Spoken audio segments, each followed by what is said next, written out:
Welcome back, everyone. I'm Steve. And I'm Scott. And together we are Backyard Musings in the Backyard, Apple Valley, California, Science and Technology Channel.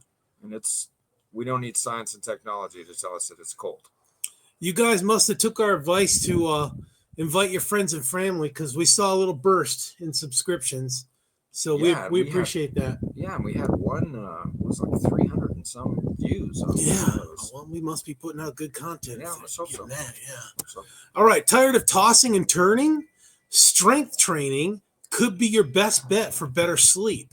A review of studies found that older adults who engaged in muscle strengthening exercises saw the biggest improvements in sleep quality. While aerobic and combination exercises helped, resistance training stood out as the most effective. Would you like to know more? Here we go.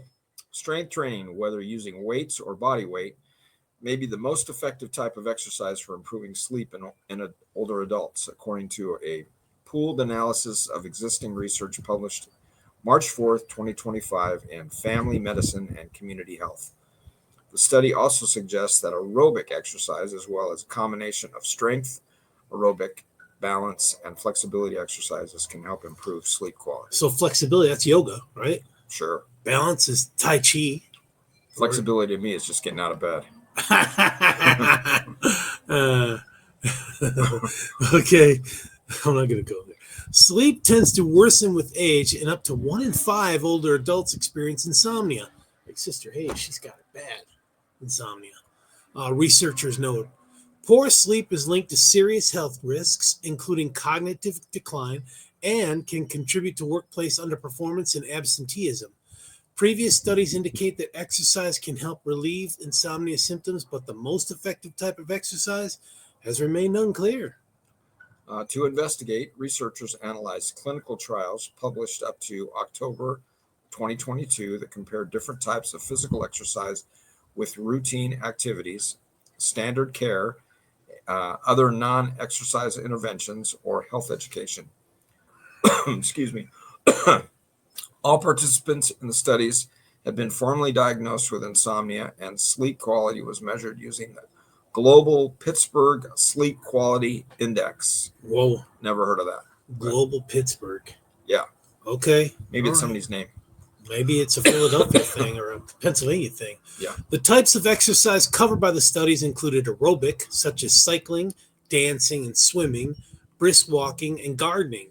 Resistance, such as using weights, push-ups, and planks. Balance, such as step-ups, heel-to-toe walking, and flexibility, such as gymnastics, yoga, and Pilates. And combination exercise encompassing a mix. Okay. 24 studies involving 2,045 adults, age at least 60, average 70. So there were some 90-year-olds in there. Could have been. Were included in the pooled data analysis. Most were carried out in Asia, 56%, North America, 16%. Man. South America, 16%, and Europe, 12%. 1 in 5 were carried out in nursing homes. Okay, so that's helping the people in the homes, yeah. Sure. Over half of the reported exercise intensity was mild to moderate and moderate, with average length of a session just over 50 minutes. That's pretty good for the. That's a long session for the oldies. Yeah. For old timers, and frequency around 2 to 3 times a week. That's good. Yeah. On average, the exercise programs lasted 14 weeks. The pooled data analysis included only studies looking at combination exercise and aerobic exercise because there wasn't enough studies covering the other exercise types. Okay. Yeah. This analysis showed that combined exercise significantly improved by the GPSQI, that was the Global Pittsburgh study, by 2.35 points, while aerobic activity improved it by 4.35 points. When the data were pooled using a network meta-analysis, a statistical method that looks at several different treatments and combines both direct and indirect effects, strength, resistance exercise, was the most effective, improving the GPSQI by 5.75 points. Aerobic exercise improved the GPQSI by 3.76 points, while combination exercise improved it by 2.54.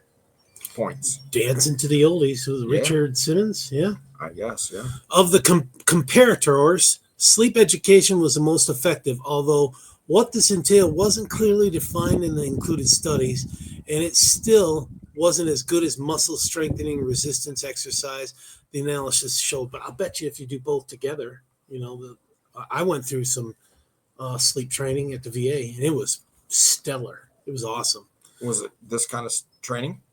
No, it wasn't weights and stuff. It was like education on, best practices, shut off devices an hour before, only lay in bed to go to sleep. When it's time to get up, you get up. No watching TV in bed. No watching TV in bed. Like that kind of stuff, yeah. No reading, yeah. Oh. Okay. The researchers cautioned that the design and methodology of the included studies varied considerably, and only a few looked at particular types of exercise. Several didn't include any information on exercise intensity either. Some exercises may prove challenging for older people because of restricted physical capabilities, suggests the researchers.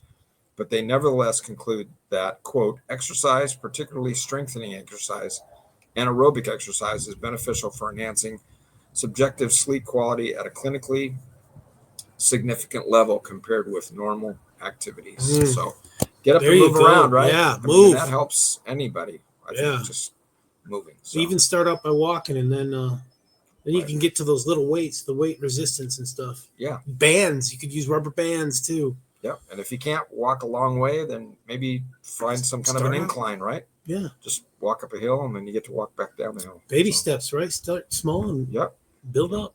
Yep, absolutely. All right, folks. Thanks for joining us. Take care, everyone. See you in the morning. Thanks.